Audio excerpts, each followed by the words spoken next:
Hey guys, welcome back to Magic TV. My name's Craig. It's 9 o'clock, which means it's time for a Talk Magic. And I'm here today with one of my favorite performers in Magic. Now, this is somebody I've interviewed before, but the last time I interviewed them was right in the middle of COVID. Everybody was locked down. Nobody knew what was going on. Nobody was performing. The future was uncertain. Fast forward 3 or 4 years, and the person I'm going to be speaking to today has continued their career as one of the top illusionists in the whole world, somebody who literally has the career that most magicians would only dream of. But on top of that, has done so much more with podcasts, with creating magic, with producing magic, as well as being a performer. He is one half of my favorite double act. And I've got him right here on the show right now. I can't wait to chat to him. I am, of course, talking about Richard Young. How you doing, Richard? Very good. Thank you, Craig. Thanks for having me back on. Thank you, as always, for one of your extraordinary introductions. Yeah, very much appreciated. Thank you for talking to me.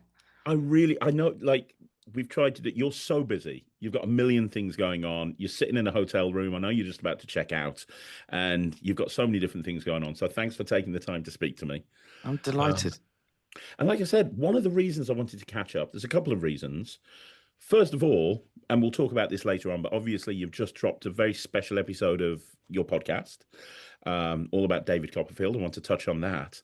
But also, I wanted to speak to you because, like I said in the introduction, the last time we spoke, Young and Strange were kind of on hiatus. You were sitting at home, literally making up cards. Yes. That's what you were doing every single day. Yeah. You were making up changing cards, and we talked about how you transitioned into that. And both of us were like, we don't know what the future holds. We don't know if we're going to be able to perform again. Fast forward a few years, things have gone in a completely different direction. And I think it'd be worth continuing the conversation because you've done a lot of things that I didn't expect you do, sort of continuing the conversation we had a few years ago and see where you are now and what made you make the decisions that you have that have led you to this point. Does that sound good? Yeah, I remember speaking to you that evening. We did it. We had a podcast interview very late at night, didn't we? And you've subsequently been on our podcast since, which is Mm. great. And just I just want to say, by the way, I still very much am visiting your channel every few days. I just listened to the Thomas More episode, which you dropped, I think, last week, and absolutely loved that. Far better interview than I did with him, so that was annoying. Uh, um, Okay. but yeah, no, I genuinely, yeah, that period of time was, I mean, was awful for me. I mean, a lot of people had a great time in COVID. I didn't. I was really lost and very sad. And so, yeah, it was very challenging. I mean, I got through it. I look back on it now and realize I made some mistakes. I think I should have embraced the Zoom show thing that, people, well, my friend Hudson is still doing them like all Yeah. these years later. I think I made a mistake with that. I think that became a new venue, and I should have identified that because so many people did so well. But yeah, after COVID, I mean, fortunately, things went kind of back to as they were for me in terms to obviously as Well, everybody did, I had to restart my magic business. you Um, were one of the very first people to put on a show after COVID. I spoke to you before this, but one of the first things that happened coming out of lockdown was the Wonderville shows. Yeah, Um, that was amazing period of time. Yeah, we got the call. It was Chris Cox got in touch with us. It was a fascinating thing. It was at the Palace Theatre in the middle of London. If you don't know it, it's where Harry Potter is, and it's the biggest freestanding building in the centre of London. It's the most beautiful building. And so when Chris said, "Oh, there's a chance this magic show might happen," I just remember thinking that won't happen. And it was meant to happen, I think, in February 2021, and then yeah, it didn't. It went away. And then what happened was is that the Palace Theatre is owned by a company called NYMAX, and that company is owned by a lady, and she obviously is a very very wealthy person, and she decided that if she couldn't have Harry Potter open, she would have another magic show, and so she gave four young producers the building basically for nothing. And it was kind of like a big opportunity for them to, get their names on the map as West End producers. And so they put together this show Wonderville, and in it was me and Strange, Josephine Lee, Edward Hilson, Chris Cox, and a guest act every week. And I think it ran for about 6 weeks, and it was the most extraordinary period of time. Just after what we'd been through, to suddenly be in London in the summer of 2021, walk into that venue every day doing a magic show. And it was one of the first shows that reopened. And the reason was, frankly, it was cheap compared to putting on Harry Potter or Back to the Mm. Future or any of these other big shows. So we had the most extraordinary time with it. And I'll never forget the final night of it. This never happened to me in my entire life. I broke down in tears at the end. And I almost didn't understand why. And I realized it was when that run ended that night, it felt like the end of COVID to me. That's what it Yeah. felt like. Because the whole time we were doing Wonderville, we were living in fear that someone was going to get COVID and the show was going to get closed down. And in fact, at one point, Strange did get COVID. We were late joining the show. And so, yeah, there was this constant fear all the time. So, I mean, when I remember it, I remember doing the shows, I remember walking there, but actually the entire time we were there, people were locked in their dressing rooms, they'd go wearing masks, all that kind of thing. Um, but yeah, once we got to that final night, I'll never forget, we had some amazing people turn up to support us. And yeah, I'll never forget it. It was one of the most emotional nights of my life. So that was an amazing period of time. And obviously to get a West End credit and Yeah. obviously it was now, 4 years ago, but every time I am in London, I walk past that building and I'm like, I can't believe I did a show in there. And I Yeah. said it to Edward Hilsom actually. I said if we grow to be like really really old men, which hopefully we do, we'll still be able to see that building or walk past it. It's got the most extraordinary history. It's where Les Mis transferred into the West End and was there for so many years. It was the very first place I ever saw Derren Brown actually. Derren Brown on his very first tour did a run there in the summer of I think 2001. And I remember going to see him on my birthday. So for the rest of my life, I'll walk past that building and think, I can't believe I got to perform in there. It was extraordinary. Yeah, an amazing period of time. That's great. And it must have, obviously being in lockdown, questioning whether you're ever going to be able to do this again, to then suddenly be able to go out and actually start doing it. It must have been a real release and like, right, okay, this is where I belong. I It know how really much. was. Yeah. And I remember thinking that one of the reasons the gig wasn't going to happen was at the time, all of our gear was in America. And when these four young producers, and I knew what was going on, that these four young guys were being given the Palace Theatre for the summer. And when they came to us, unlike if any other magician got the call in England, you go, yeah, I'll be there. For us, there was this big hurdle to overcome, which was that all of our gear was in America. It was COVID and just the expense, the pure expense of getting it over. It was in a massive shipping container. I think it cost about £30,000 or something to get everything over here. And then because of COVID, there was just this concern it just wasn't going to arrive. And so there were so many things along the way that made me just think this will not happen. But these four young producers have gone on to do other great things, sadly not magic. I think they learnt, as a lot of producers do, that magic's a really hard sell. And they did manage to sell a good amount of tickets for Wonderville, but it was a hard slog. And afterwards there was talk of a tour and it unfortunately just never happened. I don't think they were prepared to put their own money into it. So a lot of people don't know this. The job of a producer really is to go and raise money from very wealthy people, and I think they struggled with that. So is a tiny thing I do think is, although it was amazing that it was Wonderville, and it was great that had the opportunity been given to Alex Jarrett, who owns Champions of Magic, who was also a very young producer, and he'd never had a West End show. But obviously, this lady just didn't know about him. I think Alex would much more have been able to like bounce off of it to say, like, Mm. we did the West End, we tour as it is without having that credit. And so I think had it been given to Alex, but you know what? It's great that it happened the way it was. I will be honest, for me and Strange, I think it was good for us to go and work in another show for a bit, to not Yeah. feel like that it's we're just in this one show and that's all we do, to go and see another production, to see how other people work. A lot of the people were West End people because they were all out of work. They managed to get the best, stage managers and the best lighting people because everyone was available, and they were all done as kind of like, can you do us a bit of a favor because this is a COVID show. But yeah, it was a really really good experience. I look back on it so fondly, and I know Strange does as well. It's just a real shame that it didn't manage to go on afterwards. Albeit they did manage to open a venue for a very short period of time in London, right next to where Her Majesty's Theatre was, or is now His Majesty's Theatre. They actually have a venue called Wonderville, which for a short period of time they did magic shows in, but it didn't. Now it seems to become more of like a corporate hire space.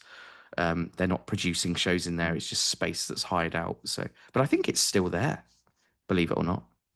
Mm. Oh wow, I didn't know that. That's cool. Yeah. How about you though? So you came out of Wonderville, and that's kind of coinciding with the world, like you said, it felt like COVID had ended. Where were you at this point? So obviously, we know that you went back on tour with the Champions of Magic. Um, did that happen? Did that opportunity happen immediately? And obviously, the other thing is, during COVID, you bought Bob Swaddling's Changing Cards gimmick. Very, very successful. We talked all about that in the first podcast. Every single person that I know bought one. I've got tons of them that I bought a few. You bought something back that has been beloved for years, but you probably going back on tour wouldn't have time to be able to put the time into the changing card company that you need to make that a success, because I know you were hand making everything. So you must have kind of got to a crossroads there, and you kind of like, I've put so much time and effort into this. Am I going to allow that to drop away? You know, where were you at that point as Wonderful ended? Well, I pissed a lot of people off because one of the things that you know, Craig, is magicians are incredibly impatient when they buy something. They Hmm. want it yesterday. And I did build up a bit of a stock of the cards, but yeah, they take an incredibly long amount of time to make, particularly the Torn and Restore card, which was by far the most popular one. I just could not keep up with the demand for that. As soon as I'd make them, I'd put them on the website, they'd sell, they'd go. And they take a long time to make. They're very messy to make. They're not a changing card. To make a changing card is quite a satisfying process. It feels very kind of, I don't know, it's like a system, you know, it's like do this, do that, and it's perfect.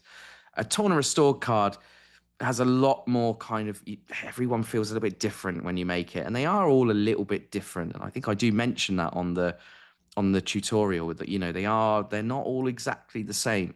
And you know, the tension in them and things are all a little bit different.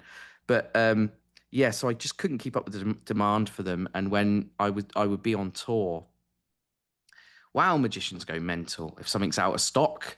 Never mind. I mean, I would put them out of stock so people couldn't buy them. But even that, they would get frustrated. Well, when am I going to be able to buy it? When is it back in stock? And by the way, I'm just as guilty. I love magic as much as everybody. I buy stuff. I remember Leviosa phone. I bought it from João Miranda a few months ago, and I was like, where is it? Where is it? Where is it? You know, like I didn't at least chase him or his company because I know it's not down to them half the time. But he was at Magic Live, and I was like, "Oh, it hasn't shipped. Why? Well, it's because he's at Magic Live." Like, and so you magicians get quite frustrated. So yeah, I did keep the changing cards up for a while, albeit I was having to build up stock when I was back from tour, and my parents were posting them out. I still have them. The website is still live. I don't market it anymore like I did at the time, and I learned so many things there about, you know, this is your world, marketing effects, getting them reviewed, and all of these things that make really help with the traction to get them in front of people. And it was a lesson in marketing. It's that classic thing of just realizing that there are the odd product that come along, like some of your products, where the minute they come out, people trust you as a creator and they will buy them instantly. But for me, because I was new to it, it was a bit more like somebody buying a ticket for a show where they had to see it 5 or 6 times and hear good things and see a good review before the orders really started coming in. And so now I think if I released another product now, I think I would immediately, hopefully, because the reviews were all good, people would probably just go, well, I'll buy it because I know the thing I bought last time was good. But at the time, it Yeah. was a real slog, and you know, really like it was consistently working on it. So yeah, so we finished Wonderville, and then literally the following month, everything went back straight back to America, and the Champions of Magic tour began. And that was really a challenging time because Alex, the producer, decided that he'd taken a lot of the time during COVID to kind of write new material and to come up with some new routines for us. And he really wanted to lean more on the side of us really truly being an ensemble, doing things together on stage. And all of these shows that have been around, Wonderville, Impossible, The Illusionist, if you think about it, I'm sure you've seen them. Actually, they're just a show where people have been booked to do their acts. And they Yeah. might do a little thing at the beginning or they might all disappear at the end, but that's really what the show is. And so Alex saw it as a real opportunity, a real USP to go, that's what can make Champions of Magic different, is that we really are an ensemble team of magicians. And I will tell you, Craig, that is very difficult to do. And Imagine it it's would be, because you've all it got your own styles and you've all got your own exactly. way of doing something, and it might not. You and Strange have spent years getting on the same page, and you probably got to a point where you know what each other's thinking, what each person. But that comes over years of performing. You can't just throw another act on stage and expect them to keep up with you two. Exactly. And you know what? Here's the truth of the matter, Craig, is magicians don't play well together. They just don't. And everybody's got their own agenda really somewhere deep down. Everybody wants to be make sure they're coming across in the right way. And then and that moves into the actual routines where you're going, well, I'm not really doing anything in this. And so those kind of conversations happen. And then there's other things where it can be the opposite, where you go, well, it'd be great if someone could do this. Oh, well, I can't do, I don't have that skill set. I've never learned carbonips or whatever. So I'll be honest with you, I've been working in these shows now for a long time. It's frustrating. It really is. At times you just wish you were just a solo performer or you're just back working with Strange and you can go, right, I'm just going to do my thing or do our thing and that's it. But it's been really up and down. I will say once you do them, once they start to work, they're very satisfying to do. And there is an energy when there's 4 or 5 magicians on stage together, all working together. There is an energy in the room that isn't like anything I felt as a solo performer or even in a double act. The room does come alive a bit. I think on a deeper level, something we didn't think about is it kind of isn't as impressive because there's 4 or 5 of you. So of course it's like you're a team, like it's literally you're a team and you're a team against the audience. And so of course maybe that $20 bill can go from there to there because maybe you took it or maybe you Mm. handed it off to that one or and so there's things like that that kind of are interesting challenges with it. Um but yeah, there's definitely an energy to it. Audiences definitely like it. There's no doubt about that, but it does have a lot of um yeah, a lot of ups and downs with it. And but Champions of Magic now, and a couple of Christmases ago, Alex McAleer, after 11 years with the show, had decided that he's got a son, Jack, and so he had decided that he had done his time in the show, and so at that point, actually, we went down to 4. So that's made things a little bit easier. Some of the routines were very long because there was 5 people involved and everybody Yeah. was having to do something. So actually going down to 4 and the cast currently is Young and Strange, Fernando Velasco, and Liberty Larson of the Mm. Larson family, the Magic Castle family. She's amazing. And yeah, we really have a really truly great dynamic between us. We all get on really well. It's not fake. We really do. We all laugh a lot. And so yeah, we've had a good little run with it now of really kind of beginning to understand how these ensemble routines need to work and how to make it so they don't come across as unfair, that the magic's still impressive. Um, and the thing we're working on at the minute is trying to get away from this thing of like, okay, well, I'll do something with this $20 bill and then I'll pass it to you and then you'll do something with it. And then, because ultimately, even though you can find effects for $20 bills, it all just feels a bit like, okay, well, now this one's going to do something and then that one. And it's like trying to get away from the ego of it, of going, well, we all have to be doing something, realizing that the audience probably don't actually think like that, if it makes sense. And it's hard enough doing that as a double act. One of the things that's impressed me about every time I've watched Young and Strange is I've seen so many double acts that like it's very much a case of you do something, now you do something, now you do something. And when you and Strange perform, it's a little bit like how Morgan and West were in that you're both on stage at the same time. It feels like you're a proper double act, which is a hard thing to do with 2 people, let alone 4, right? Yes, I think so. And you know what? You mentioned Morgan and West there. Like, our people that we really respected and admired were obviously Morgan and West, Barry and Stewart, and these acts are not around anymore. And I've really tried to analyze, like, well, why are we still going? Because I mean, I can say it, like they worked much harder than we did, both of them, and they're much deeper thinkers than we were, and much more talented. I think it's just very fair to say that both of them, and but I think one of the reasons why we've lasted actually is for the reason that on the surface sounds a bit bad, which is exactly that. We didn't work as hard.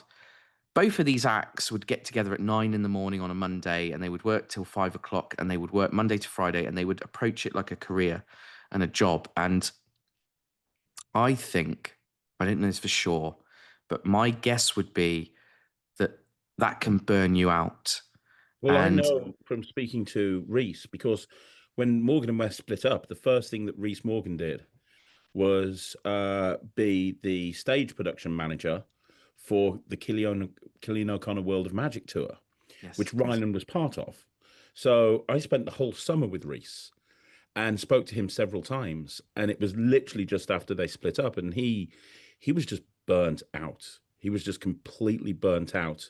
He didn't want to do magic again. He didn't want to. He wanted to be involved in production. He wanted to be involved. He still wanted to be in that world, but he didn't want to perform anymore. He was done. yeah, and I think that it's their private business. It's like asking why a married couple split up. It's none of your business, really. It's them. But there's definitely, if you look at Barry and Stuart and you look at Reese and Rob, they very different personalities, and that's why it worked, and that's why it was so brilliant. But also, I think that might be why, if things are not going great in your career or you feel like you deserve more, and I think actually both Barry and Stuart and Morgan and West deserved everything. They deserved the peak of success because they were so clever and worked so hard on it. But if you don't get to that level that you feel like you deserve, well, unfortunately, guess what you do in a double act? You start to blame the other guy, Mm.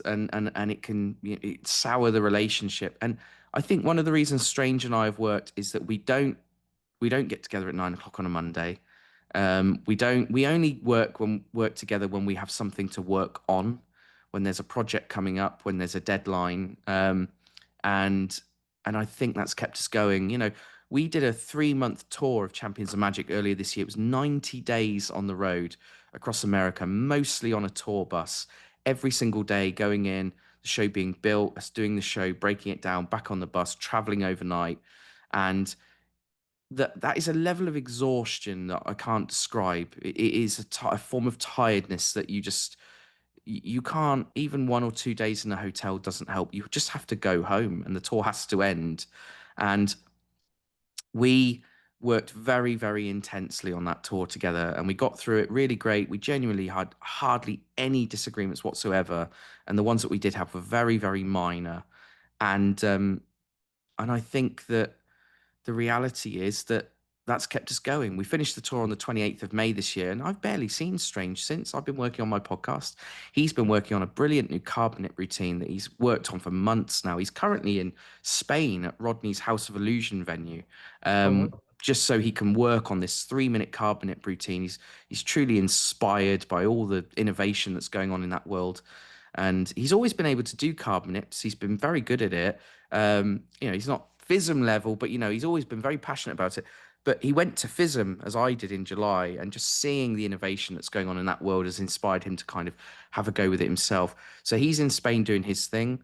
I'm here doing my thing. And next month with Champions of Magic, we'll go back on tour and we'll be back together 24/7. And that dynamic and that level of work seems to work for us. And 15 years after we started, we're still able to go because of that, and we still get on very well.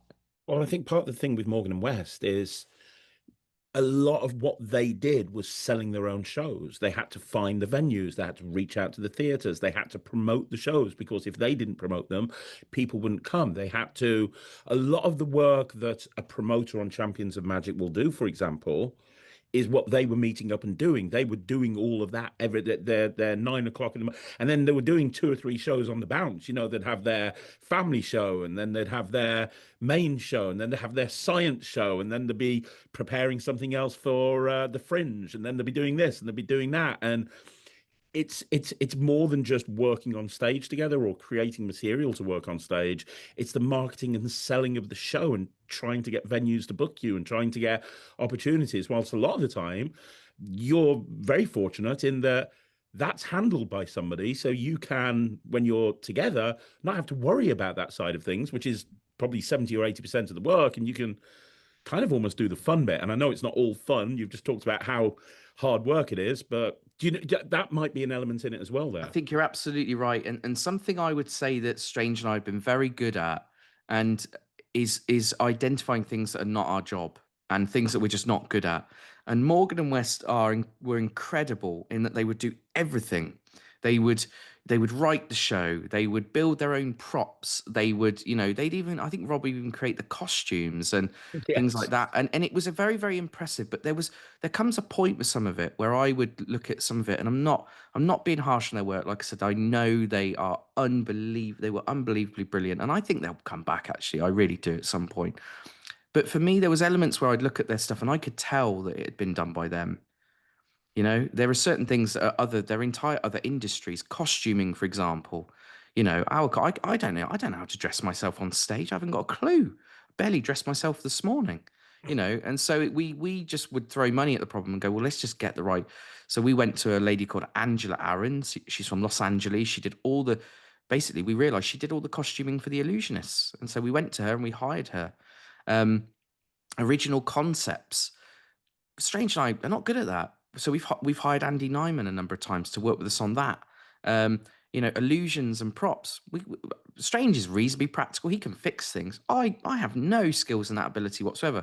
So we've always gone to the best illusion designers and things like that. And we've used the money we made from Close Up Magic to fund it. Is the reality. And so identifying those things that are not our jobs and not our skill set, I think is also another reason why we have been able to keep going because we've not been stretching ourselves too thin. I will say there's one thing that if we were still doing it, I don't think we would still be doing this. And for the first genuinely 6 or 7 years of Young and Strange, every gig we did, we were loading and unloading the truck. And, we were driving around the truck in the first few years of Champions of Magic. And that enthusiasm and that drive to be on stage got us through that. But I couldn't do that today. I'm sorry to say that would, and I'm huge admirers of Jay and Joss, and those two are doing that at the minute, and they are driving around, and they every day they're loading, and I worry for them. I've told them this that I worry it's going to kill your enthusiasm if you do have the budget, get someone else to do that stuff for you because that is going to kill it for you doing that because they're doing Butlins and Pontins and these places where it's every single day. And so once we got rid of that, that also has allowed us to continue doing it because Scott Penrose brilliantly said once, being an illusionist is 10% illusionist, 90% removal man. And he's absolutely spot on. And so the sooner if you've got a little bit of money, if you can get some help in that way, I think also that is one of the reasons why we've been able to keep going for 15 years like we have. Well, you mentioned earlier on an interview I did with Thomas More last week, and he talked about how he feels that almost like the illusionist, the traditional illusionist, the big boxes, is almost dying off a little bit in this day and age. As somebody who is very much keeping the big box illusion alive and well with what you and Strange do, would you agree that that's something that's happening at the moment? Yeah, so I'm in New York right now, and last night I saw Jamie Allen's show Amaze, and it's absolutely brilliant. Jamie is without a doubt the best illusionist we've had from the UK in decades. Not only has he come to America with his own show and it's open off Broadway here in New York, and I will tell you this, it's going to be open here for a long time. They've nailed the marketing and the crowds are amazing and audiences are very, very happy. This is the best work Jamie's ever done. And on top of that, of course, Jamie also, there's several of the illusions in the show which are his own invention. If you've got his book, Everything, the motorbike illusion that's in there as a sketch is now in the show as a real thing. In the book, Jamie himself says, I've never built this, but I hope one day I will be able to. And it's now a thing. And it's in the show. And So Jamie and I obviously get on great, and he was very kind to bring me in to help with Amaze when it was in London last year. And he just wanted another pair of eyes, basically, as you do as a illusionist sometimes. He's a solo performer, so he's obviously on stage. So Jonathan Goodwin did the directing of the show overall, but I was brought in as the illusion director to really keep an eye on frankly the deceptiveness of the magic. And I have a lot of experience with black art in particular. We've done a lot of that in Champions of Magic, and Jamie at the time didn't have as much experience with it, so he wanted my help with that. And so Jamie and I last night were having dinner, and Jamie said to me, he asked me a question. He said, do you think we're the last of them? And that is a heartbreaking question. It truly is. And the reality is that there are so few people doing this now. And if I look down the generations, I go, well, the next generation is Jay and Joss. The next generation after that is your son Ryland and your daughter doing it. And Harry Merlin Piper as well, to be fair, as well, is Yep. kind of that, But other than that, it's a worrying time. And the reason is that there is so few places for people to do it. Yep. And there's so few opportunities for it. And especially in the UK, it's frankly just easier to make money doing close-up magic or mentalism or, those kind of things. So if anyone is listening to this who's even remotely tempted, here's what I would say to you. My great friend Rob James, I'm going to get this quote slightly wrong, but my great friend Rob James said something like, if you become good at close-up magic, you'll see the inside of a lot of service stations. And if you become really good at stage magic, you'll see the inside of a lot of airports. Mm. His quote is something like that, a bit more tighter than that, but it's that thought process. Yeah. And that's what I would say is I'm not looking down my nose at close-up magic. I love it. I did gigs for years. But if I look at my own life, the most extraordinary experiences that magic has given me has come from the fact that when I was in my 20s, I did unload a lorry with Strange, and I did, hump things up a ramp and push them on, and I did cut my finger on the aluminium, and I did get smacked in the face with a box when we're doing the cardboard box trick. There is no doubt whatsoever that if you want to live an extraordinary life, you don't need to become famous. I'm not famous. You don't need to become rich from it. I'm not rich. But magic will give you the most extraordinary opportunities. And I truly believe the most extraordinary ones come from being a stage performer, having lived both lives. So that is a motivation to do it. And the other thing with stage illusions, Craig, that I'd love to mention, and I think you'll like this, is here's the good news. It's really not that competitive. It's great. No. Like, if a producer comes along, as they do every few years, and decides, I'm going to make loads of money with a magic show, if they want to book an illusion act, they ain't got a lot of choice. There's 4 or 5 acts I could write on my fingers here that they've got a choice from in the UK. Like, and so the chances are as well is that the best ones probably are going to be busy. So your chances of getting a really nice job that runs for weeks, where you're able to charge and command a really good amount of money. It's not close-up money. It's much more, right? You can say what the fee is, because they don't really have a choice if they want you. Is extraordinary, and that's what Harry Merlin Piper's going to experience. That's what Ryland's going to experience over the next few years as they get older. If they keep doing this thing, is that they're going to identify that they've separated themselves from the pack entirely, and they are able to live a different life and have extraordinary experiences by doing the work when they're young. And then by the time they've got older and the acts got better, they'll be able to have the help to get them through the load in, the load out, etc. It's true. I speak to a lot of young magicians, and some of them most gravitate towards close-up magic. Some gravitate towards stage, but it's really more card manipulation or front of cloth, what we would think of as front of cloth. It's not illusions. Very few people these days, very few young magicians want to do illusions, and it's a lot of time and effort and rehearsal. You know that as well as me. You have to spend. Ryland and Thea just this weekend have done their first ticketed shows at a theatre, and it was great, but it was Amazing. weeks and weeks and weeks and weeks and weeks of rehearsal to get to that point. And it's I suppose if it was easy, everybody would be doing it. One of the other things I'd love to mention, which is some great advice from Andy Nyman, is one of the reasons why a lot of magicians don't like illusions is they go, well, what is it? What is it? Why are you doing it? Well, what is this box for? Why are you putting a girl in a box? Or why are you getting into a box? Like, and someone who is much smarter than all of us in magic, I believe now he is now a giant in magic, is Andy Nyman Yeah. in terms to his ability. And Andy passionately believes that it does not all need to make sense.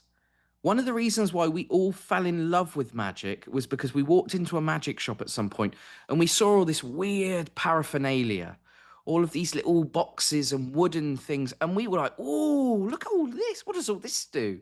And and that's that's great. That's why we loved it. It doesn't have to be ring flight. Doesn't have to be a car key or an air tag. It can be a weird little object, and that goes across the board. Mentalists in particular, they're obsessed by it all being, But one of my favorite ever Darren Brown routines that he co-created with Andy Nyman was the Quran medallion. It's literally a wooden box with a ball of wool in and a weird big coin. You can find context to these things, or you can just tell the audience, "I love this stuff. It just Yeah. connected with me because I love. Look at what it looks like. Look how it feels like. Where did this thing?" And normal people, they just they find it intriguing too. Many many years ago, Dave Bonsall put out a chop cup that looked like a coffee mug. Yeah. And I I remember. and I bought one, going, "Oh, that's great. It looks like a normal object." Actually, do you know what? When you walk up to a table with a metal, silver cup, they go, "What's that?" Yeah. And that question is, guess what? You're in. So Yeah. when you got these weird little things and they go, "What's that?" What does that do? Guess what? They're intrigued. They don't want it. And Andy's absolutely right, and his philosophy on it is incredible. That they don't want it all to be, a bottle of water, or it's got to have come from your wallet that looks like a normal wallet. These things can be weird objects, and they will enter into the world. And stage illusion is exactly the same, in that they. And also the big thing with stage illusions, Craig, they've never seen it. I can No. tell you, I do Champions of Magic. I've done over 750 shows of Champions of Magic. And for most of those shows, Strange and I, during the show, at one point, have split a girl in two with the clearly impossible illusion. Every night, when I split those tables with Strange, because all I do is pull a table, I take the moment to turn my head left and look into the front rows. And every night, I see people go, and Yeah. you go, did they not know that we were going to split these tables? As magicians, we know exactly what's going to happen. I Yeah. think they've heard of sawing in half, but I think they think it's the saw going in the table is the trick. Yeah, I think you're right. When you, Especially clearly impossible where it looks, well, so impossible, right?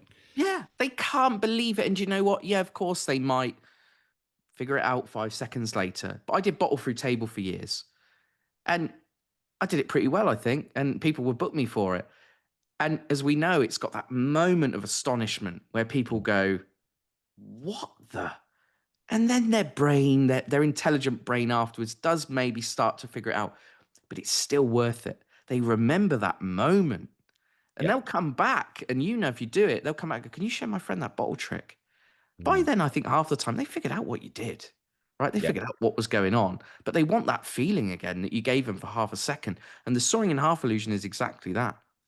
When they can see in those boxes and they can see the leg and the foot and they can see the body and the head, and they go, "Well, I can see it. Well, yeah, okay, well, that saw's going in, but maybe the saw sort of collapses," or, they're going, maybe it's a mirror, or they don't know the principles, but they think it's something like that. But when you split those tables apart, they haven't got a clue. I saw it last night, Jamie Allen's split screens illusion, the thing with the TV screens. I'm sure you've seen him do. And Yeah. I had two ladies sat behind me who were very vocal through the show, very like sort of, talking. It was fascinating hearing them. And it makes you realize how little the public know about magic. And they've bought, $150 tickets to see this magic show, but it's clearly their first magic show. And they're watching it going, well, I don't know. Yeah, did she go out the back? No, I mean, she couldn't. I can see round the back, so there's no way she went out the back. And then when the second girl appeared, they couldn't believe it. Yeah. Where did she come from? And so it's like these bigger things, they change the energy of the room as well. They Yeah. really do. When these I big, saw that. I saw that at Ryland and Thea were spent the summer working at Blackpool at the House of Secrets, which is a small venue. It's only 50 seaters, so and they're very close to the stage. And they finished their show with the sponsor bar table levitation from yeah, Select Mag. And when he comes out and he says, right, I'm going to finish my show, I'm going to float my sister in the air, and it's all built up to this moment. And they actually see that happening. Like everyone's standing up, they're taking their cameras out, they're looking at each other, and then afterwards they're coming up and they go, how? That's impossible. And you don't get that with close-up magic. You just don't. You don't get that where all anyone can talk about is that moment right there. They're seeing it right in front of their eyes. I mean They're not expecting it. Jamie does the double levitation in a maze. I mean, that moment when he flies up, he's been walking around the stage for 45 minutes. And then just Mm, suddenly he walks and he just goes, "Whum." I mean, it's like you're not. I'm sorry. I will say it. You're not getting that reaction from a card trick. nope. It's a different thing. Yeah. It's an entirely different level, like in every respect, in cost, in effort, but also in reaction and what it does to a normal person. Like it is different, and so this stuff does have to live on. I'll just say this: like, if there's anybody out there, any youngster out there listening to this right now who has a genuine interest in this, if we're ever, I know a lot of the people who listen to your channel, Craig, and watch your videos are based in America, and we are on tour next month, and right the way through to January, and we're mainly on the East Coast of America. We're going like north to south. If there's any young magicians here that have a genuine interest in illusions, absolute open offer. If you've listened to this interview this far in, drop me a message. Come to our show. I will get you a free ticket to the show if you're under the age of 18. And I will get you a free ticket to the show, and I will bring you backstage before the show, and I will show you all of our illusions and show you how amazing they are. And I will try to ignite, that passion in you to show you like And how I'll amazing tell it is. you, I'll tell everyone something. You did that for Ryland and Thea.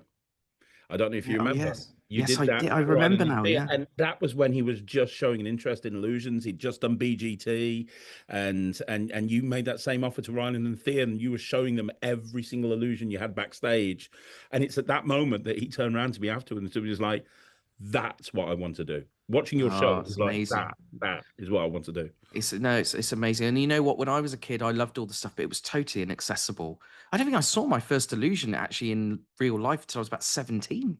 Mm, Like I didn't, it just, I'd seen shows, but I hadn't seen one up close. I hadn't touched it and felt it and put your hand in it and got in it or whatever. Like, and that was, it's an important thing. So I'm very happy to do that. If anybody's out there and they really think they might want to give this stuff a go, like don't underestimate the workload, but it's incredibly rewarding.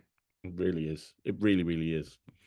So that brings us on to the podcast because you're touring with champions. You're busy. We've already talked about how you can't keep up with the amount of people that want changing cards. So I don't know. Why don't we bring the podcast back and make it 20 times bigger and have multiple episodes out every single week? Like, what was the thought process behind that? Because when I did the first interview with you, and people can go back on Magic TV and listen to it, you were like, oh, the podcast was an amazing time of my life. I peaked with the interview with David Copperfield. I can't get better than that. I can't get further than that. I've interviewed some of the greats in Magic. Um, I've done everything I can in that world. I remember you saying that will remain there. It will be a legacy that people can go and listen to at any point they want to. But I've moved on. And then coming out of COVID, when you're really busy, now you bring the podcast back. But like I say, you kind of level it up and then some. The story of it's actually really fun. So I realized I'd started to miss it. I'd started to miss it. I podcasting is there's a satisfaction to podcasting that you'll get from this channel. We're gonna, whenever this interview finishes, we're gonna close our laptops, and then what's gonna happen is that this thing will be published in whenever a few days time, and then it will stay there, and a year from now, someone might be watching this that we've long forgotten it, and so unlike doing shows where you do it and the show's over and it's gone, nothing from it lives on. podcasting, creating content for me is like very much like you feel like you're building something. You're building for me, it's a library, it's an archive. So I had started to miss it, and then what happened was I went to see the Darren Brown show, and I went to see it in Dartford, which is 3 hours from where I live. And the reason I went to Dartford was because it was Edward Hilsom and I bought tickets for the show. And when the reason we bought tickets there was it was supposed to be the first night of the tour. And I'd always wanted to go and see Darren on his first night just to see how he copes, right, with 2 hours of new material for the first time. COVID happened and it never ended up being the beginning of the tour. It ended, all the dates got shuffled and it ended up actually being like 2/3 of the way through the tour. I nearly didn't go because it was so far away, but Edward was like, "Oh, come on, come, we'll have a great evening." So I went, me and my girlfriend, we drove to Dartford, and because it was a long way, and because I knew the show wouldn't finish till 10, I booked a hotel. I thought we'll come back the next day. Watched the show. It was Showman, Darren's last tour. Absolutely, in my opinion, the best show that him and Andy have done, and Andrew O'Connor. And we got to the hotel. I was checking in, and this person waved at me from in the bar, like wearing like a sandy colored hat and a white shirt. And I just didn't recognize who it was. And I thought, they're not waving at me. I don't know anybody here. So we got the room key and we got into the elevator, and suddenly this person was running towards me and ran into the elevator and threw their arms around me. And I was like, what is going on? And then suddenly I heard this voice say, "I thought that was you." And it was Darren. Wow. I didn't recognize him because I've been watching him on stage for 3 hours with his, he was in a suit, and he's like all makeup, and it was all gone, and the hat, and he was wearing like shorts, and I just didn't recognize him. And it was only the voice where I went, "Oh my God, it's Darren." And so I was introducing him to my girlfriend. This is literally in the elevator. I said to my girl, I said, "Oh, this is Darren." And she went, "Yeah, I can see that." Anyway, he was very kind. He was very kind, and he said, "What a coincidence! You're in the same hotel as us." He said, "Come and have a drink with us in the bar." Now, listen, I've spent a lot of time on tour, and the dynamic of a tour group is quite delicate. And actually, when people come into it, something I've learned is like, don't ever stay welcome. Like it's their group. It's, they probably had a long day. They probably want to go to bed. So I said to Jess, I said, "Look, let's go downstairs. But we'll just stay for 10 minutes because it's their group. We'll just say hello." So came downstairs. They're all there. And actually, felt very comfortable. Stayed for about half an hour. And Darren said to me, he said, "I've written a book for magicians." And I went, "Oh, wow, really?" And he said, "Yeah." He said, "It's finished." And he said, "It's going to come out next year." He said, "I'd love to come on your podcast again and talk about it." I couldn't believe it. I'd gone through so much effort to get Darren on it. Now here's Darren Brown asking if he can come on the podcast, talk about his book. Now, the thing he didn't know, clearly, was that at that point, I hadn't made a podcast for 2.5 years. I hadn't made one. And so I heard myself going, "Yeah, no, great. Let's do it." And anyway, so he said, "I'll be in touch when the book's published." So it was about 5 months later. He got back in touch, said, "The book's finished. Should we do the podcast?" So this then evolved very quickly from him doing the podcast to him said, I said, maybe we should do it in front of like a live audience. And then it became, "Oh, actually, why don't we do like a signing after?" And then basically it turned out, next thing I know, I'm literally organizing the book launch of Notes from a Fellow Traveler, his incredible book. And so he sends me an advance copy. If I'm sure most people listening to this own it. It's a big book. It took me a long time to read it. Obviously, because I was going to interview him about it, I was making notes. I was doing so. And so that was it. I organized it. It was a night at the Magic Circle. It was an incredible night. Tickets for it sold out in literally minutes. And so there was an incredible atmosphere on the night. I introduced Darren, and that was the beginning of relaunching the podcast. The scandal of it all, of course, is that it is now behind a paywall, which is the world we live in. Well, And I've been subscribing to it since day one, as you know. I'm a paid subscriber. I think it's amazing. yeah, I think that I'd had sponsorship on it previously, but it was literally it was like £100 an episode or something, and it meant I couldn't really do anything interesting other than just talk to people. When I realized that if we put it behind a paywall, if we could get to a certain amount of subscribers, it would give us budget to do more interesting things. And so that's what we launched with. And so when we launched, there was 3 podcasts. There was me and Alan Hudson every week talking to a guest, very similar to what we used to do. And then Alex McAleer came up with this brilliant idea to have like a rewatch podcast called Through the Magic of Television, where every week he would go and rewatch a podcast with a special guest. Sorry, rewatch an old Magic TV show with a special guest, and then also Neb and Harry have a special podcast which is called Face the Magic. And so the idea for that was that they would do deep dives into various different areas of magic. Mm, So it kind of felt interesting. It felt like because there would be money coming in, that there was, everybody is paid on it, everybody, all of the other contributors. And it's not a lot of money, but it was kind of something. It was like a gesture to go, listen, it's behind a paywall, here's something. So yeah, we launched 2 years ago, and it's kind of evolved again a bit since then. 3 podcasts a week turned out honestly to be completely unsustainable. It just wasn't enough time in the day. And what happened was the quality really started to go down.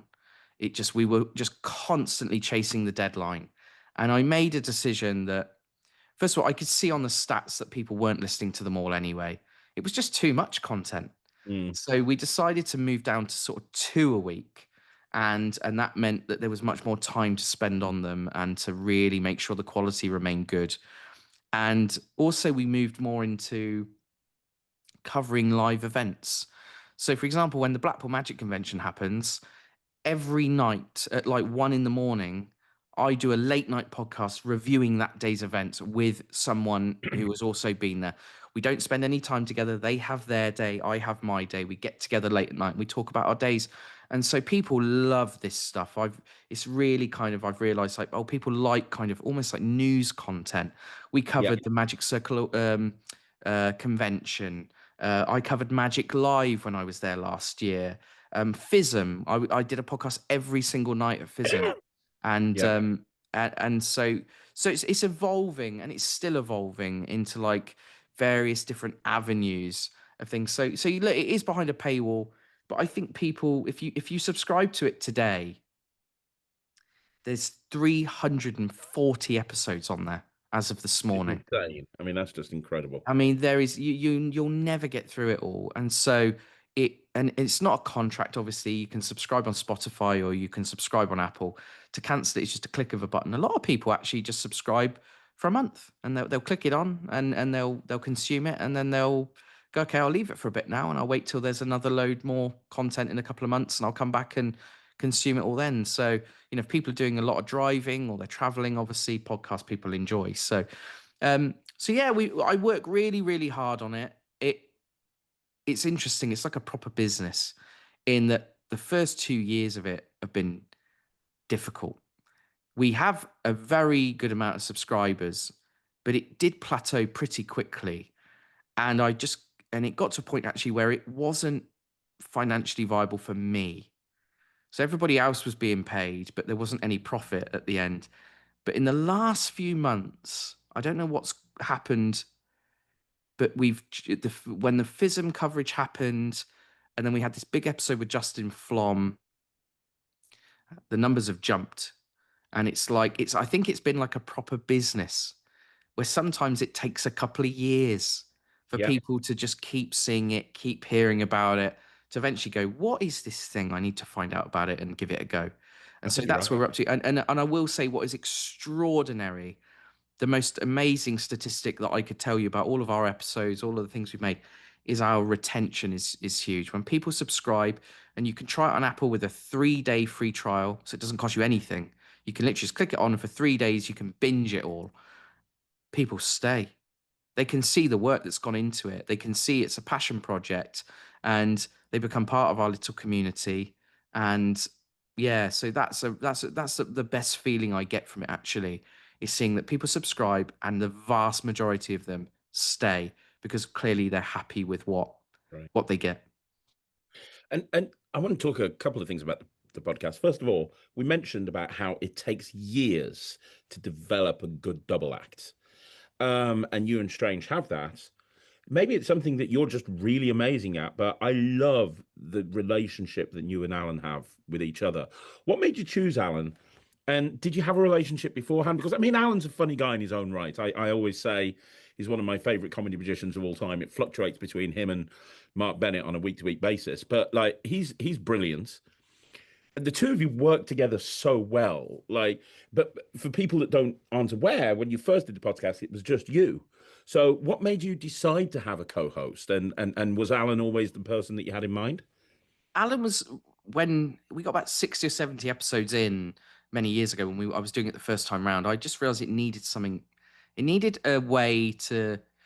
The statistics were showing that people were just tuning in to the episodes that they were interested in if they were interested in the guest. Mm, And so the idea for adding Alan originally was that Alan would come on and we would talk about last week's episode.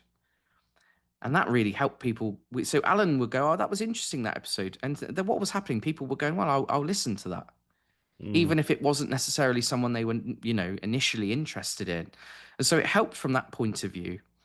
But yeah, the dynamic between us, I love Alan to bits, and I've known him for a long time. I went to his and Kat's wedding in Greece many years ago. But he's just a funny guy, and he's a character, and he plays the kind of he's I'm the host, I'm the straight man, and he's the comedy relief basically. Albeit, he's also got an enormous amount of experience in magic. He's performed, in all different ways. He's the main Zoom guy, but he was a close-up magician for years. He did trade shows. He's worked as a solo stage performer. There's so much to him and so much experience there that's actually one of our challenges. Is ultimately, we go from having 1 week a stage illusionist, the next week we'll have a close-up magician. Then, 3 weeks ago, we had a Houdini expert on, John Cox, who's amazing.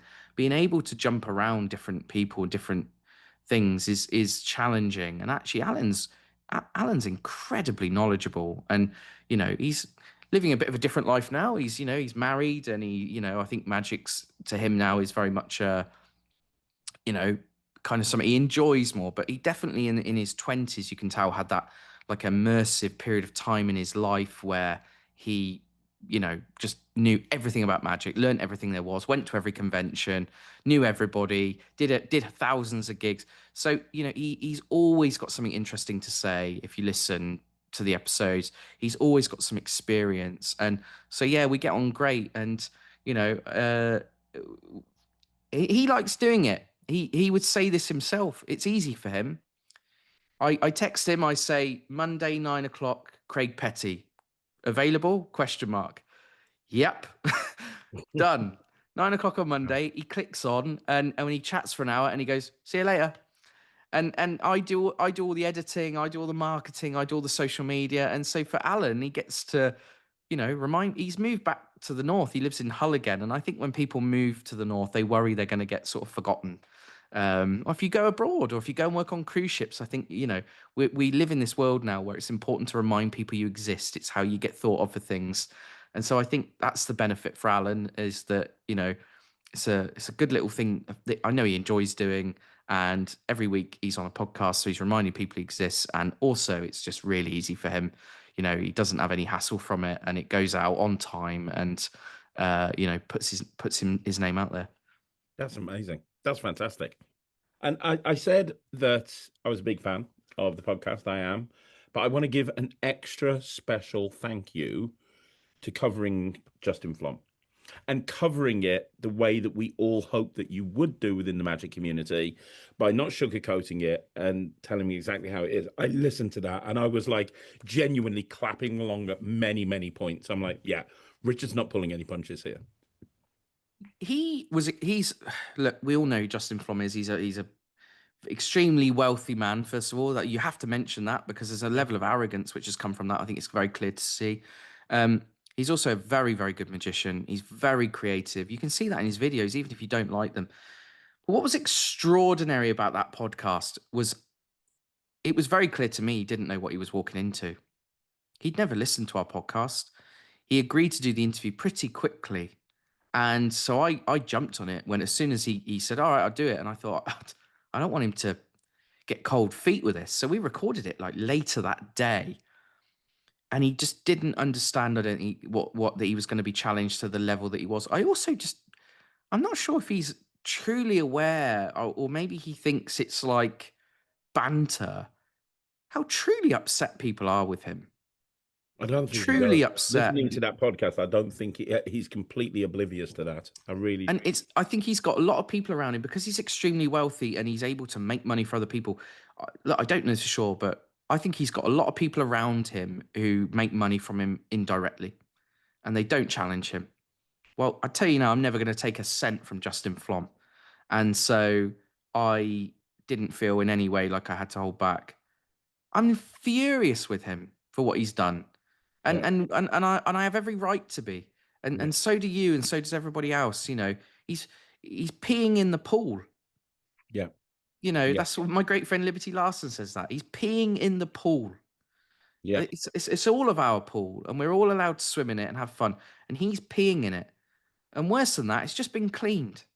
You yeah. know, it's just it's awful. And so yeah, I did have a bit of a strategy going into it. I knew roughly what he'd say, and you know, the bit that everybody's kind of cottons onto is when I do at the end, I call him a liar. Yeah, I know. I love. I Yeah, call him a liar, and I've never said that to anybody. And it's a bit of a risky thing to call someone a liar on anything that's broadcast. But I thought, you know what, I could defend this. I know he's lying because I've got proof. And he was. If you watch that moment when I say that to him, watch his eyes. He cannot believe it that someone's calling him a liar. And then yeah, I go, and this is why X, Y, Z. yeah. And he just goes, no, no, no, no. He's got no out. Like, and so yeah, it was. I will also say, look, it brought a lot of attention to the podcast. I'm grateful to him for being on it. I'm grateful to him for he didn't ask for anything to be cut out.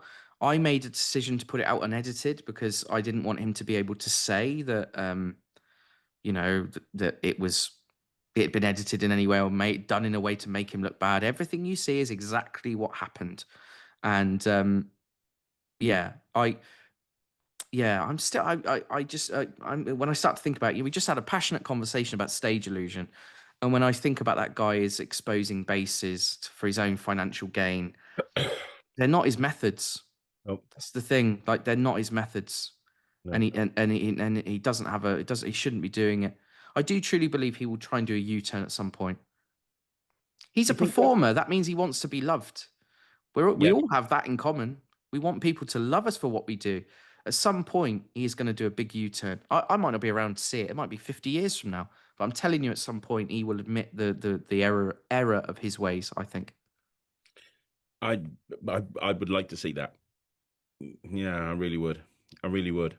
But you know, that's what that's why I'm a subscriber to your podcast because you have so many podcasts that other interviewers and other people just don't get, and you provide a level of it's just a really great podcast. I want to talk about an episode that you've just dropped because I know you're very passionate about David Copperfield.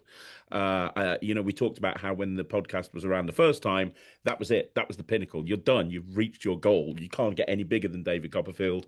We talked very passionately on the first interview I did with you about how much David Copperfield meant to you and your career and how it shaped who you are and what you do. And this latest podcast that you've put out is talking about what happened 30 years ago when David Copperfield toured the UK. And I've listened to the majority of it already. And there's things that you're talking about. I didn't know that happened at all. At all. I was oblivious to a lot of this. It's fascinating. It's a really fascinating podcast, Richard. Thank you so much. Yeah, do you know what? I'm so excited to talk to you about this. You're the first person I've spoken to about it. So this is not a podcast like any other podcast I've ever made. I've worked on this one single podcast for 2 months, every single day, whether it's been an hour or there were some days I spent 15 hours on it. It's had hundreds of hours put into it. It's only 50 minutes long. It's less than an hour. But it's the story of David Copperfield coming to the UK in 1994 and 1995. He did in 1994. He came to Earl's Court in London. It was a big arena. It's gone now. It's been demolished. It was a 15,000 seat arena, and he did a number of shows there. And he came back the following year, and he did a UK tour. So you might say, well, what's the story? What's the interesting thing? It's an amazing story. Yes, it It's is. an amazing story of this American superstar landing here and being torn to shreds by the British press. And the way that he as a human being had to deal with it. And you have to remember the timeline. This is long before anybody talks about mental health. This is long before contestants on X Factor or the Got Talent shows committed suicide and they stopped being mean to people. It was a free for all, and scandal sold newspapers, and it's just an amazing period of time. And so what I did with this, it was also no doubt at all. They were probably the biggest magic shows that ever happened in the UK in terms of the scale of them and also the amount of publicity around them, the number of tickets sold. It was a period of time that I don't think will ever be repeated here. Actually, I don't. I mean, even when Blaine comes here now, it doesn't even remotely, not even close, have the buzz that this had. And so I've done an enormous amount of research. There was a huge, probably the first month of it was nothing other than research. And I do have access to David Copperfield. Every now and again, my phone lights up and he'll call me for some reason or another. And we do talk and we get on well. But I actually made a decision that this would be something I would do without his involvement. I wanted to tell the story and do my own research from his point, from the point of view of the people that were there and that were around at the time. So this podcast has 12 contributors. And they're all British magicians that were around at the time. I've got Russ Stevens on it, James Friedman, Noel Britton, Jamie Allen, Rob James, Craig Squires. The list goes on and on and on. Okay, all these people that were around that all have different memories. And so the entire thing was inspired by the Wild Things podcast that was made by Apple last year. And it was about the Siegfried and Roy story. And it's like a proper documentary. And it had 10 people working on it. You can see the credits at the end. They read the credits, so it's 10 different people. And I thought, I'm going to try and do something like that by myself, in terms that I'm going to write it, do all the research, I'll be the narrator, I'll edit it, and and I'll do it all myself. I'll do the marketing for it, I'll do everything. And so I got Martin Rowland to create some artwork for it, which you can see. He's done an amazing job with it. Other than the artwork, everything else I did myself with it, with the help of these contributors sharing their memories. And so it is a documentary. It's an audio documentary of these two very special years in British magic that will never be repeated. And yeah, it's got a it's quite the few people who I had some test audiences listen to it, and a few people have said like it's very cinematic. It's got some amazing music underneath it, lots of sound effects, things to really help bring it alive. That's the whole reason for doing those things, and to take you back to that period of time. So it's the without a doubt, I believe, it's now the in terms of something that I've made individually by myself, I think it's the best podcast I've ever made. Um, I think it's unlike anything else that you can hear out there. There's lots of magic podcasts, but we live in a world, as you do, Craig, and you do an amazing job of churning out content every day. This was an effort to take a step back from that and step off that treadmill of constantly churning out material, but instead to go, I'm just going to make one small thing, but I'm going to paint over every detail of it. And that's what this is. I've painted over every single second of it. The entire thing is scripted from beginning to end. My narration, utilizing the contributors and their memories to really help fill in the gaps. And it's been a real lesson in documentaries, actually, in terms of this is only 30 years ago, and I have direct access to the people that were there. And even when you speak to them all, they all remember it slightly different. And you do have to make some decisions of, well, I've got 3 people saying this and 2 people saying this. I've done my own research. I can't be sure which version sounds like the right one to me. There's been a couple. There were only 2 points where I reached out to David Copperfield just to fact check something. Just wanted to fact check something where I really spent a lot of time looking into it, asking people, and I could not be sure. And so I realized the only option I had was to ask him directly, what was this photo about? Why did this particular thing happen? And he was very happy to share. But he left me to it. I don't know if he'll listen to it. Maybe he will. But yeah, I'm I really hope people enjoy it. It's like I said, it's the thing I've put the most work and effort into in terms of podcasting that I've ever done.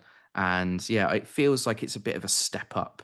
Yeah, It it's very feels different to any podcast I've listened to before. It really isn't. Cinematic is the perfect word to describe it. Is this something that you're wanting to do again on your podcast in the future? Because I mean, it was a lot of time and effort, and also you're so passionate about David Copperfield. I think to put 2 months in and the amount of hours that must have gone into it, it has to be something that you're very, very passionate about and something that you care deeply about. I mean, would that be something that you repeat in the future with something else? I would love to. But the only reason I was able to do it was because I was off tour and Hudson and I got ahead with episodes. So for a few weeks we were doing two a week. So we were about a month and a half ahead. And that allowed me to go, we're a month and a half ahead. I can now focus on this one project. So I would love to do it again, but it needs that intense period of time to do it. I do have other ideas. I would love to do one about Darren Brown when he won the lottery all those years ago. You Mm, remember that? You yes, remember I'd that? love How to the do that. Yeah. newspapers and all the rest of it, and what was the method? Did they cheat? And it's a long time ago, and so yeah, because it's behind a paywall, I would love to do something like that. I have to be a bit careful. I don't want to piss everybody off because sometimes you want to tell the true story, but I'd love to do that. But yeah, so I think that these stories and magic do exist, and I'm sure there's many of them. But I'd love to know if people listen to it. Please do let me know what you think of it. I'm very interested. I hope you can follow it and you find the story interesting. Um, and yeah, so I would love to do more, but yeah, they are another level of time and effort required. I grossly underestimated it actually. I thought it would take a few weeks. Yeah, it took 2 months to do it. And Wow. even now, if I listen to it again, I've heard it. I don't ever want to hear it again. I've heard it like 50 times now, where I keep going over and over it. But even now, I go, I listened to it a few days ago just to be sure again, and I could change that little bit and all the rest of it. But just like a great magic trick, we know, right? Detail is everything. That's when it goes to the next level. And so, yeah, I hope the subscribers will really like it. If you're a fan of David Copperfield, I'm sure you'll love it. If you're a David Copperfield fan, you are starved of content about him, just like I am. And so this is something I promise you, even if you're the biggest David Copperfield fan, there's some stuff in this you've never heard before. I assure you, there's some stories from this that will surprise you, and some things that happen behind the scenes that I'm now sure, I fact checked definitely happened that will intrigue you. So yeah, it's I hope people like it. They will. They absolutely will. And yeah, the podcast continues to grow and it becomes more and more successful. I want to talk about one last thing because you're currently, on top of everything else you're doing, preparing to go back on tour, the podcast, all of the things we've talked about, you're also currently consulting with the Eldritch Brothers at the moment, aren't you? They're preparing to tour America, and you're involved in that tour. Can we talk about that for a minute? Yeah, so there's only, there's very few, as we talked about earlier, there's not many illusionists, and there's even fewer that are innovating in that world. And the German guys, the Alec brothers, I've known them. I first saw them. It's been 10 years now since I first saw them in Germany. Rob James, myself, and Strange went out to Germany 10 years ago to see them perform in this ice hockey arena in deepest, coldest February, and 3,000 people turned up to this magic show that was in German that we couldn't understand a word. And there was all this incredible magic that we'd never seen before, highly technical magic. And I had them on the podcast years ago, and I got to know them. And they were starting to do a few things in English. So they kind of asked if I would help them, which I was delighted to do because I really admire them. Um, they are in Germany now. They are as big as you can possibly be. They could not be any bigger, any more famous. They can't walk down the street in Germany anymore. They sell out arenas. They do two-show days. I went to see them in Berlin a couple of years ago in the Uber Arena. It's the same as the O2 Arena in London. It was built by the same people. It's the same size. They do 2 shows a day in there. They'll do a matinee and an evening, both sold out. Like it is their success is extraordinary. And so they've had this big dream. They obviously did a couple of shows in London, and then they've had this big dream to come to America, and it's happened. They start here next week, and it's incredibly exciting. And so they've hired me to work with them in a little bit more of an official role. In the past, I've just kind of helped them. They're sort of friends, and but this time it's a bit more of an official thing, and they want me to be involved in deeper ways. So I am not only helping them with the translation of their show, but I obviously, unlike them currently, I've been performing in America for the last 8 years. Mm. I've done hundreds and hundreds of shows here. I think I've performed in 45 states now over here. It's like it's that many. And so I have, I guess, a fairly unique perspective of doing illusion shows in a touring capacity in America. And so they brought me on board. And so I've been helping with every aspect of the show layout, the material, um, and the scripting as well, and little jokes and bits and pieces. And so all of their illusions have arrived here. When mine and Stranger's gear comes over, it comes over in 1 shipping container. Theirs has come over in 7 shipping containers. It's going to be an absolutely enormous show. It's like a best of version of their show as well. It's like all the best stuff. And they start in Washington, D.C., and they've got some shows here on the East Coast, and then they're going across. They're doing 1 show in Las Vegas, and then they're doing some shows in California and Arizona. And so it's a month-long tour. I'm with them for the first 10 days, and it's so exciting. They're so looking forward to it. And yeah, it's going to be a magic show here in America, unlike anything that's toured for a long, long time. And it's just we're just at this interesting phase at the moment of going, how are the American audiences going to react to them? We just don't know. They're on a little press tour at the moment. This past week, they've been doing like morning TV slots, and they did the Today Show here in New York, which is a big national TV spot. They did a great job on that. They got 6 minutes on that, and they did a big illusion on it. But yeah, they are extraordinary. They're a little bit divisive in the magic community. I feel like I spend a lot of time defending them. They've upset There a few. are certain Yeah. people who will remain nameless that have, it feels like they're targeting them. There's certain people who are quite outspoken that are targeting them. And it seems I don't understand why. I really don't understand why. Well, I think I do. I've spoken to them about it. Some of their material is a little bit. They're in that phase of their career where the monster of television is constantly consuming their material, and Mm. they're in this cycle in Germany of having to do a TV show, going on tour, having to do a TV show, going on tour, and even if you go back in the day with like Copperfield, when they get to a certain level, performers, they're scared to step off that because they're worried they step off it, it goes away. It happened to Paul Daniels. Eventually, the Mm. BBC said no more TV shows. And I think, and so at the minute, they're just constantly that thing. And I think inevitably, when you're in the world of consuming so much content, inevitably, and particularly when you're successful, certain magicians are going to not like that and are going to start to go, you stole that, or you took that, or whatever. And so there are some things in their repertoire which have clearly been inspired by other illusionists. And but I will say, they're not these. I'll take it on the chin if you don't mind, Craig, and I will name him. And I don't think he's an interesting guy. It's Rudy Kobe in particular who has really Yeah, gone for he's them. he's somebody who's been really going Yeah, full on. and his issue is the legs. Obviously, Rudy's brilliant act with the extra leg, and they now do a version of that in their show, and so he thinks that they've stolen it. Um, Correct I me if I'm wrong, because I don't have the knowledge. I might be talking out my arse here. This was a sideshow thing way before Rudy did it. It wasn't original with Rudy. I mean, the way that he presented it, the way that he did it, the way that he choreographed everything was, but he wasn't the first person to walk around with more than 2 legs. Yes, no, he definitely wasn't. It goes way back, and there was an entertainer in England many years ago called Rolf Harris who did it a lot, Mm. and so yeah, it's interesting.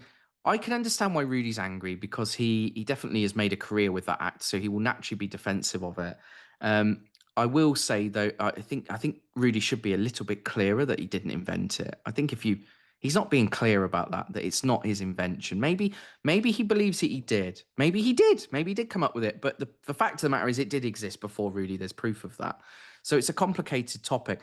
My experience with the Elliott brothers, just to give everybody some context, um, a year or so ago, they came to Strange and I, and they wanted the choreography for mine and Strange's cardboard box trick. They wanted the stick placement, and they also wanted the water joke. Yeah. And they have paid us for that. They have paid us the rights for those two bits of material. They paid us very generously. They wanted to make sure that they did it well, and they've done a great job with both bits. So it's not as simple as that these guys are just thieves. They're not. They're also great innovators in the magic world, and also particularly with stage illusions. They've there's not, as you know, Craig, there's not a huge number of things out there. It's not like there's a million card tricks. There really isn't. So when you're in this cycle of the monster of television, it's inevitable, I think, that you are at some point going to lean on something that, or you're going to be inspired by somebody's work that came 30 years before. And the difference is I'm fairly sure when Paul Daniels was on the BBC 30 or 40 years ago, I bet you every Saturday night there were magicians sitting watching that going, well, I do that. Yep. But it was Yep. before social media. So you didn't hear it like you hear it now when Rudy, you know, screams about it on his social media. It's like I think it's always gone on with TV with people magicians that have a lot of television content to create. Um, so yeah, from my point of view, listen, like I really like them. I've always liked them. They're really nice guys. They're very down to earth, but I do understand why certain magicians maybe would have a misconception. I think some of it's been pretty unpleasant though. Some of Rudy's words have been not very nice. He's starting to ridicule them in different ways, and he's Yeah. starting to talk about their. He's put on his Facebook the other day their like the seating chart and showed how few tickets they've sold, and it's like if you think that's a surprise to them, you're crazy, Rudy. Like they know they don't have a profile here. It's year one of a business plan. It's like Yep. that's Yep. and like the way this year is working, I don't mind. It's not a surprise. Is that actually they're filming a documentary here. It's a 4-part documentary that's going to be broadcast in Germany on RTL, which is their equivalent of BBC One or NBC. Yep. And so it needs to show at the minute that they're starting out. Things are a struggle. These big stars are coming from Germany and they're starting again. So you're not pointing out anything, Rudy, that's a surprise to anybody. Everybody knew exactly what's going to happen. They're going to hopefully build it as people have to build any business. You open a hot dog stand today, you're going to sell more hot dogs in 2 years' time than you will today. So Yep. some of it's a bit strange, but also I love it when it kicks off. I think it's fun. It's it's like at the end of the day, it is a magic show. It's not. Welcome to my world. Yes, I've very much enjoyed all of your scandals recently as well, and all the rest of it. And the way that you guys all dealt with it was extraordinary and showed such class and it was just intellectual, factual based debate. And Yep. so we don't need to get upset with each other. We don't. Sometimes you can just have a conversation and Yep. go, well, this is their point of view, this is your point of view, and you can hopefully agree to disagree. It doesn't have to turn into madness. Exactly. No, I completely agree with you. And thanks for providing context to that. That's amazing. This has been a great interview. I'm going to ask you the same question to finish this whole thing off that I asked you 3 or 4 years ago, which is, what's next? I asked you this question 4 years ago, and you were like, well, you know what? I'd really like the world to go back to normal and start performing with Strange again. That's what I'd like. You're here. You've carried on performing at the same level that you did before. Like I said at the beginning, you've had a career that most magicians would only dream about. Um, and we haven't even talked about, you mentioned that you were performing and lecturing at Magic Live with Strange a couple of years ago. That's something that's on so many magicians' bucket lists that will never happen. That so much that you've done just in the last few years since coming out of COVID.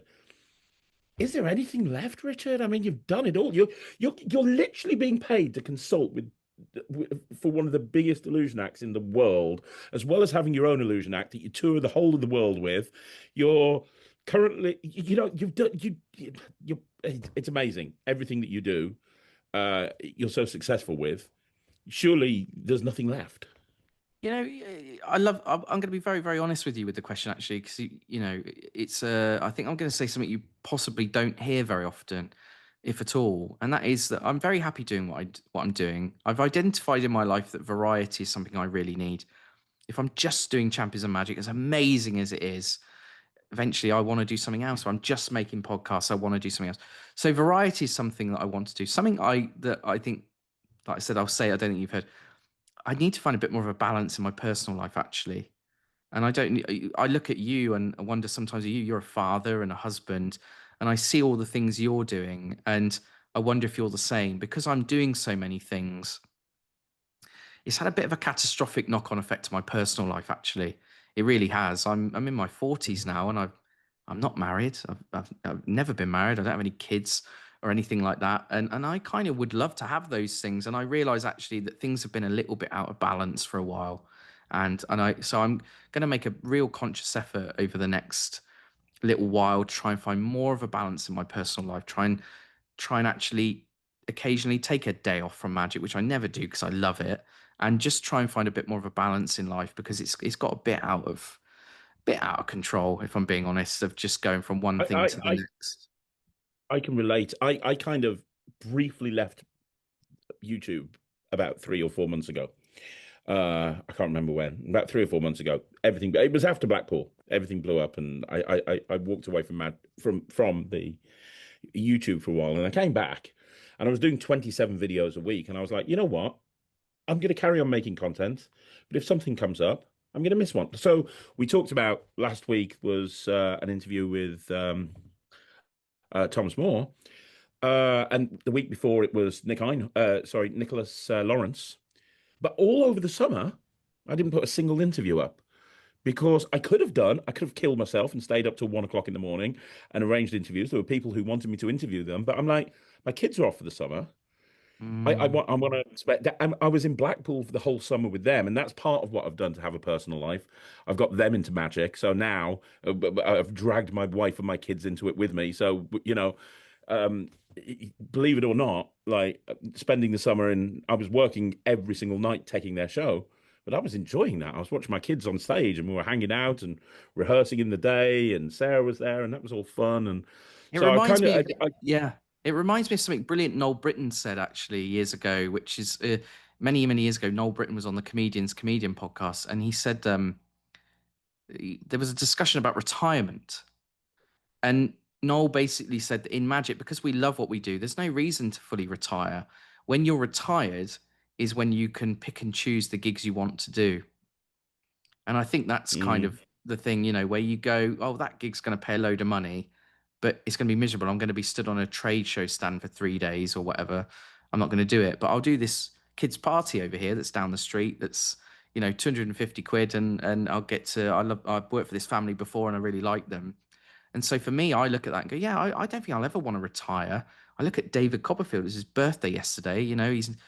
He's still going 15 shows a week. And it's because he loves what he does. And I know people get confused over why he does as much as he does, but it's because he loves it. It's as simple as that. And I think that for me, finding that balance in my personal life will mean I don't burn out, which of course we've talked about here, and still, enjoy it and all the rest of it. And definitely at the minute, for the last few years, I've been burning the candle at both ends when it comes to magic. So I'm going to try and find a little bit more of a better balance with things, and hopefully it will sustain my passion for it even longer. that sounds great. Well, you know what? I know whatever you put your mind to, you're going to be successful, whether it's to do with your personal life or your performing. I mean, obviously, it must be. I mentioned this, I think, in the last interview. It must be difficult. Like you mentioned, I'm going back on tour, and it's going to be until January, and it's like that must be hard. Like I'm got. It must be hard for you, but it also must be hard for Strange, who has got a family. Yes. Kind of like I'm okay. I'll see you in 5 months, and I know he can bring his family over there, and he can bring them in as part of the tour, have them. I get that, but for you performing on the tour, it would be. Do you know what I mean? It's difficult. I imagine it's very. We Yes. see it, and we like every magician. I have so many magicians that come to me and they say, "I'd love to do the ships. I'd love to go on cruise liners," and I'm like, "Yeah, I imagine that would be fun." But weeks upon weeks upon weeks upon weeks, it would probably get very tiresome very quickly, especially if that's all you're doing. So I think the I other thing, what imagine, happens with I think Russ Stevens said this to me years ago, what happens with the cruise ships if you're on there too much is you either become an alcoholic, a gambling addict, or an adulterer. Like it's like if you're married and you go and work on them, there's so much downtime on them, yeah, that yeah, it can be bad news really. So yeah, it's be careful, be careful what you wish for. That's for sure. And yeah, I think if I find a bit better balance in my personal life, ultimately it will just increase my happiness overall. Andy Nyman talks about happiness so much, and he's so inspiring to me that he's got this amazing career, but behind the scenes also he's got this amazing family life as well. And yeah, finding that balance I think is the ultimate goal. it's amazing. Well, Richard, you're amazing. I tell you all of the time, I'm your biggest fan. Thank you so much for coming on the channel. Thank you for everything that you do for the community. Thank you for the podcast. Thank you for continuing to champion illusionists and going out and showcasing what good magic should be. Just thank you so much. Honestly, you're an Uh, amazing no, person. Craig, thank you so much for having me on again. And yeah, thank you for helping me get the word out about the various things I'm working on. Really appreciate it. But obviously, just thank you for everything you do. Like as I said, all those months I sat with those cards, I was always listening to you. And I still, I don't make the cards so much anymore, but I travel a lot. And like I said, I was on a drive the other day and listened to the Thomas More thing. So thank you for everything you do as well. You know, it's what you bring and what you offer to people is extraordinary. So thanks for having me on. Thanks for all that you do. You're more than welcome. And everybody watching this, I want you to do two things. Number one, leave a comment down below. That's important. But then more importantly, number two, go and subscribe to the Magician's Podcast. You can go, I subscribe on Spotify, you can do Apple Podcasts, whatever you want to do. You'll find it everywhere. But go and subscribe because I'm telling you right now, it is the best podcast you'll ever listen to. The episodes are amazing. It gets better and better and better every single week. The latest episode with the David Copperfield story is the best yet. You're never going to make it through all of the archival podcasts anyway. And then when you consider there's more being added all the time, it is the best £10 that you'll spend in magic, bar none. So go and subscribe to the podcast. If you're in the States, go and check out the Champions of Magic website because the tour dates will be on there. Go and watch. I've watched Champions of Magic 2 or 3 times now. It's always amazing. I want to see it next time I can. But if you're anywhere in the States, go and check out the Champions of Magic tour. And yeah, I mean, Richard, one more time, thank you so much. Thank you, Craig. Appreciate you. Thank you. No problem, guys. I'll see you again next Saturday with another Talk Magic. Until then, I'll be back again soon with another video. My name's Craig. This is Richard Young, and you have been watching Magic TV.